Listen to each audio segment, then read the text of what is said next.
dans un site classé, il s'agit de savoir si l'installation de résidences mobiles de loisirs constitue en elle-même, au niveau de cette installation même, une modification de l'état des lieux.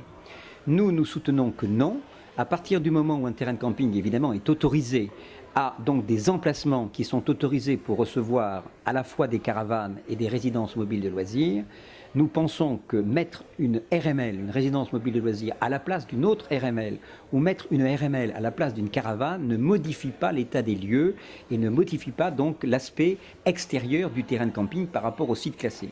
Et le second sujet fondamental, c'est que la loi qui est prévue cette fois-ci par le Code de l'environnement renvoie à une autorisation spéciale qui est donnée par le ministre, en dehors de travaux qui sont autorisés par le préfet.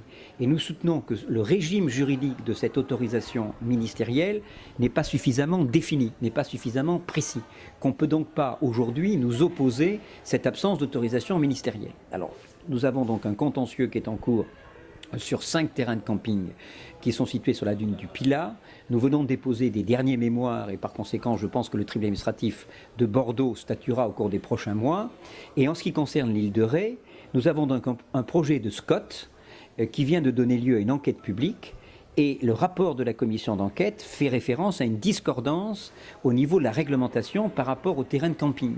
Et effectivement, nous soutenons encore une fois que vouloir imposer des quotas systématiques de résidences mobiles, en l'occurrence dans le SCOT de l'île de Ré, dans le projet, on dit 50% de résidences mobiles, n'est pas une bonne solution. Nous proposons d'autres solutions pour insérer le camping dans son environnement. Par exemple, 80% du terrain serait aménagé, 20% du terrain serait laissé en espace libre, espace vert et espace paysager.